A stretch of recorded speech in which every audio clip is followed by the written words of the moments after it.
The move up to 205, that's what we heard today. What brought you to that decision?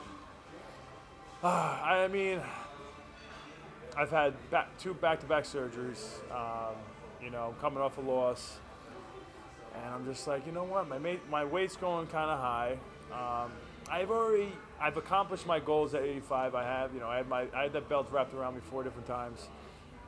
I really wanted to get it back, and I'm not saying the door is completely shut on that idea. I'm not saying I can't get down to 85, but the weight cuts are tough, and I want to kind of see what my body is like without depleting itself. So I won't be the biggest 205 pounder. That's definitely for sure. But I don't think I'll be the smallest, and I think I bring things to the table that could, be an issue for a lot of those guys. So I'm, How much of the success of Thiago Santos and Anthony Smith's jump up will play a factor in yours?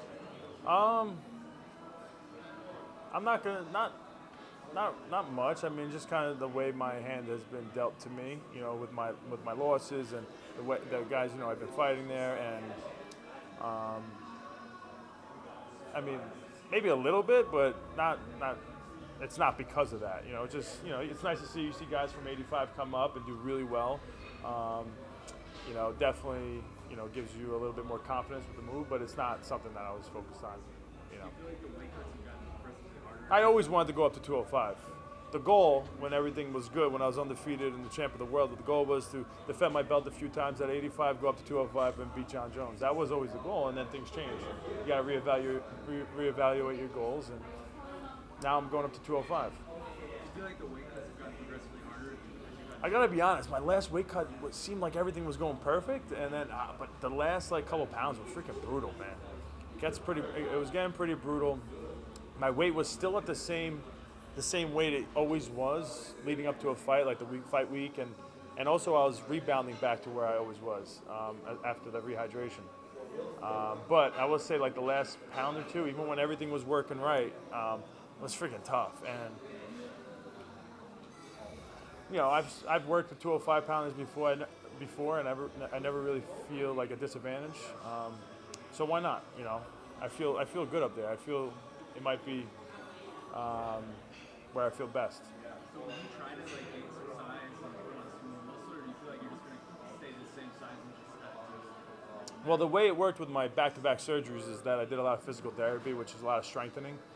So I've been lifting actually 4 times a week now for the past couple months, and so I definitely gained weight with that. Plus, once I was flirting with with the move to 205, it kind of was like, I could kind of eat a little bit more than I'm used to. So my weight's definitely gone up. Luke Rockhold. Like, is you feel like more like an athlete? Like you can. I tell you, I'll tell you this. I was always around like 215, 220 in the beginning of camps, and I'd feel good. I feel really good, like sparring. And then once the last 3 weeks, and I had to get down to like 205 to 208 and stuff like that, I'm holding that. It was, I wasn't as good. And I always felt like I was going to get injured. I started getting worried about getting injured. And I think that's the big thing. I think being at 205, I think there could be a less chance of me getting injured with weight training, and like my joints aren't getting dehydrated. I'm not holding back on the amount of nutrients I'm taking in. I'm just kind of taking in what my body needs. So I think the biggest thing, I want to see how my body feels like not having to deplete itself, and see if I'm not getting injured as much, because obviously that's been an issue. Yeah. You said October is when you're looking to return if they come back to New York. I think around not New York. Look at that. That was slick. Did you do it on purpose? No. I mean, honestly, like New York hasn't been too good to me. Other than the Kelvin Gastelum fight, that was Nassau Coliseum. I can't lose there. At least I'm gonna say that. But Madison Square Garden, it's almost like a curse. And so if I wait too long, I know the UFC is going to try to put me there. I don't want to go back there. I need a break from New York. I was trying to break the curse going into the last MSG fight with Jacare, and the curse struck again. Are you that superstitious? I'm not superstitious, but it's like, damn, maybe just switch it up a little bit. It's like both those fights, I was winning on the cards, and and boom, lights out, game over in your home crowd. That's tough to take. So I'd rather move on to something else. If it's up to me, if I end up getting put at MSG, believe me, I will make sure. No, there's no superstition. No, I will try my best to win. When you look at 205, obviously there's one guy, it's Jon Jones. Yeah. How do you feel like you match up with Jon? Honestly, I think I bring a lot of problems to the table with my wrestling and jiu-jitsu, and also I'm long, and I have power in my hands. Especially, I think at 205, that might be, a benefit for me. I think I'll even hit harder. So I think my wrestling and jiu-jitsu are, on paper, I think is better than his. The way he's able to mix it up so well on the feet and trick you with his stand-up, and then also look for takedowns, and the way he uses his elbows and his knees.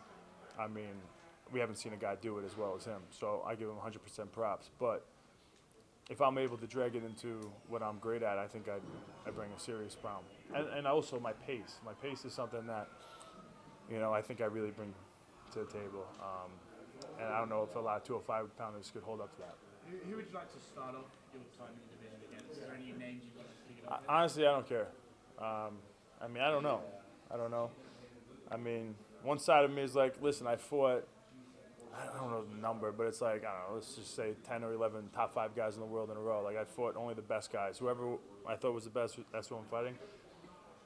Is it the smart thing to fight a guy who's really maybe not on that level? Probably, but I like to take risks. I think high risk, high reward, and the better the guy, the more people doubting me. I think that's what truly motivates me and excites me. So, A lot's been made on this 155 to 170. was I done with my answer? I don't remember. A lot's been made on the jump from 155 to 170, and a lot of people want 165. But that jump to 185 to 205 is pretty big too. Do you think there should be a 195 weight class? Man, I don't know. In a perfect world, for me, I think a 200-pound weight class would be great for me.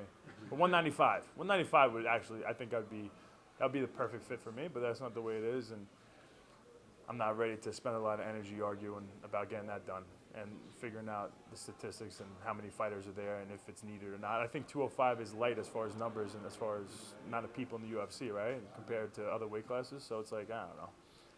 I don't know if you can make an argument there. What about Luke Rockhold? That fight was supposed to happen a couple times, and he's at 205 now. He has a fight booked, but is that a fight you think could happen with this new weight class? I mean, absolutely, definitely a fight. That could happen. I've had a few losses, but the first one is always the one that you look back to. So that's one I would love a rematch in. I don't know if that's going to be my first fight at 205, but at some point I see us crossing paths again. What did your good buddy John Vellante think about you coming into his division now? Well, it doesn't matter what John Vellante thinks. He'd be your first fight. Teach him a lesson. No comment. If I wanted the easy one, maybe I'll go with somebody else. No, I'm not fighting Vellante. All right, good. Thank you guys. I appreciate it.